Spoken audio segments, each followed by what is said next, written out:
महाराष्ट्रातल्या शेतकऱ्याला एक अंदाज देणार आहे। कारण की राज्यामध्ये काय झालं, मान्सून बरेच म्हणजे दाखल झाला, पण ते काय झालं काही जिल्ह्यातच झाला। म्हणजे सांगली जिल्हा, सोलापूर जिल्हा, त्याच्यानंतर सातारा, कोल्हापूर ह्या पट्ट्यामध्ये इकडं बीडच्या काही भागापर्यंत आला, पण त्याच्यानंतर ते तिथं स्थिरावला। त्याच्यानंतर त्या मान्सूननं प्रगती केलीच नाही। तर राज्यात परत पाऊस कधी येणार आहे? तर राज्यातल्या सर्व शेतकऱ्याला सांगू इच्छितो 13 जूनच्या नंतर काय होईल, राज्यामध्ये आता हे जे आजपर्यंत जे थांबलेला पाऊस आहे ते 13 जून पासून परत राज्यामध्ये पावसाला थोडी सुरुवात होणार आहे। 13 जून नंतर जे पाऊस पडेल, 13 ला पडेल, 14, 15, 16, 17, 18, 19 हे काय होईल, एक दिवस पडेल, पुन्हा दुसऱ्या दिवशी येणार नाही, तिसऱ्या दिवशी पडेल, चौथ्या दिवशी येणार नाही। म्हणजे 13 ला येईल तर 14 ला येणार नाही, 15 ला येईल तर 16 ला येणार नाही, 17 ला येईल तर 18 ला येणार नाही। असं करत करत काय होईल, या 18-19 तारखेपर्यंत हे पावसाचं वातावरण असंच राज्यभर विखुरलेलं स्वरूपाचं भाग बदलत पडत राहणार आहे।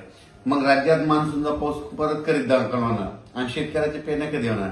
तर राज्यातल्या सर्व शेतकऱ्याला सांगू इच्छितो की मी पहिल्यापासूनच म्हटलं होतं की यावर्षी 3 टप्प्यामध्ये पेरण्या होणार आहे। एक टप्पा राहील 7 ते 14 जूनचा, तर 7 ते 14 मध्ये काही भागामध्ये इकडं केजच्या पलीकडे तिकडं काही भागामध्ये जिथं जास्त पाऊस पडला तिकडे पेरण्या सुरू झाल्या, त्यांचे फोन देखील आले।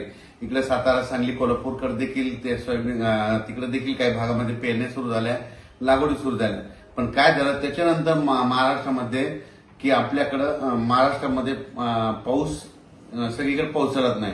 मग राज्यातल्या शेतकऱ्याला सांगू इच्छितो की 3 टप्प्यामध्ये जे दुसरा टप्पा आहे तर जूनच्या शेवटच्या आठवड्यामध्ये 20 जून ते 30 जून मध्ये, म्हणजे 20 जून पासून ते 30 जूनच्या दरम्यान राज्यात एक पाऊस येणार आहे। पण तुम्हाला सांगतो ते मान्सूनचा पाऊस काय होतोय, दरवर्षी मुंबईकडून येतो, पण यावेळेस काय होईल शॉर्टकट मार्गाने इकडून नागपूरकडून काही येईल, इकडून कर्नाटककडून येईल, असा कर्नाटक तेलंगणातून येईल आणि त्याच्यामध्ये मात्र 20 जून ते 30 जून मध्ये एक दुसरा पेरणीचा टप्पा होईल, म्हणून हे लक्षात येतं।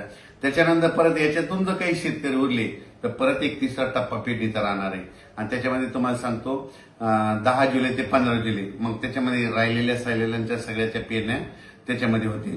पण शेतकऱ्याला माझी विनंती की जमिनीमध्ये चांगली ओल असेल तरच पेरणीचा निर्णय घ्या, नसता पेरणी करू नका। कारण की 4 बोट 6 बोट ओलीव पेरणी केली तर ती आतापर्यंत फेल जाते, हे स्वतःचा देखील अनुभव आहे। म्हणून जमिनीमध्ये ईदवर ओल गेली त्यानंतर पेरणीचा निर्णय तुम्ही स्वतःचा घ्यायचा। आणि राज्यामध्ये मात्र 20 जून पासून म्हणजे 20 पासून काय होईल, बऱ्याच भागामध्ये पावसाला सुरुवात होईल। मग ते मान्सूनचाच पाऊस असेल 20च्या नंतर ते 21, 22, 23 जसं जसं ते जूनच्या शेवटच्या आठवडा येईल तसं मग काही भागामध्ये बऱ्याच ठिकाणी मान्सून दाखल होईल आणि त्याच्यामध्ये देखील एक पेरण्या होतील आणि त्याच्यामधून जर काही शेतकरी उरले तर 10 जुलै ते 15 जुलैमध्ये पेरण्या होतील, म्हणून हे लक्षात घ्यायचं। आणखीन एक तुम्हाला एक माहिती विषय सांगतो की बऱ्याच शेतकऱ्याचे फोन आले मला की ते म्हणतात यावर्षी दुष्काळ पडेल का। तुम्हाला सांगतो कालच 7 जून लागला, आणखी 2-3 दिवसच झाले की लगेच काय झालं की तुम्हाला वाटतं की दुष्काळ पडेल। तुम्हाला सांगतो आज आहे 11 जूनला, मी म्हणत असतो ना 11 जूनला दुपारी 12 वाजता आकाशामध्ये जर खळ दिसलं, सूर्याला खळ आलं तर त्यावर्षी पाऊस कमी पडतो, दुष्काळ पडतो। पण आता मी काय केलं, स्वतः बघितलं 11 जूनला दुपारी 12 वाजता कसलं खळ वगैरे पडलं नाही, म्हणून यावर्षी दुष्काळ वगैरे काही पडणार नाही।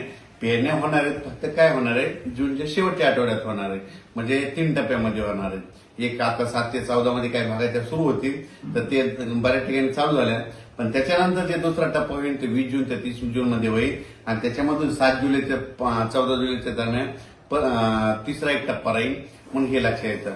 पण राज्यातल्या सर्व शेतकऱ्यांची पेरणी होणार आहे, घाबरून जाण्याचं कारण नाही।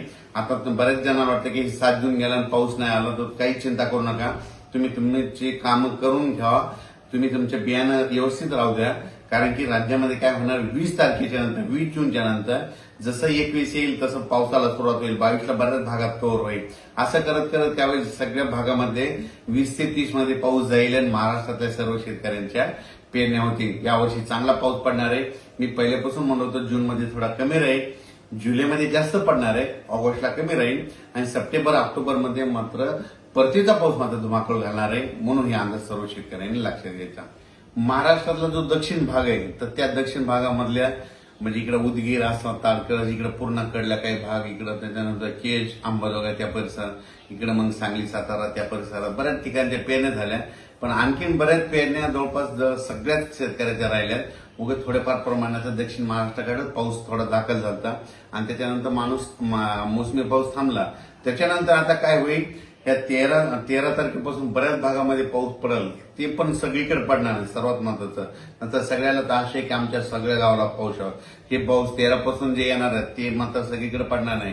13 जून ते 18-19 जून पर्यंत असाच एक दिवस येईल, एक दिवस नाही येणार, पुन्हा 2 दिवस नाही येणार, एक दिवस येईल, असंच राहणार आहे. मग 20 जूनच्या नंतर मग परत महाराष्ट्रामध्ये चांगलं मोसमी पाऊस सक्रिय होईल आणि शेतकऱ्याच्या पेरण्या होतील. म्हणून हा अंदाज सर्व शेतकऱ्याला लक्षात, सगळ्यांच्याच पेरण्या होणार आहेत. दुष्काळ वगैरे काही पडणार नाही. जूनच्या अखेर जवळपास महाराष्ट्रातल्या बऱ्याच जणांच्या पेरण्या लागतील. सुरुवातीपासूनच वैयक्तिक शेतकरी असल्यामुळे सांगतो की मी स्वतः पेरणी करत असताना मी स्वतः थांबतो, मी स्वतः पेरतो, कारण की स्वतःचा अनुभव आहे. जमिनीमध्ये पाऊस पडल्याच्या नंतर शेतामध्ये कुदळ घेऊन जायची.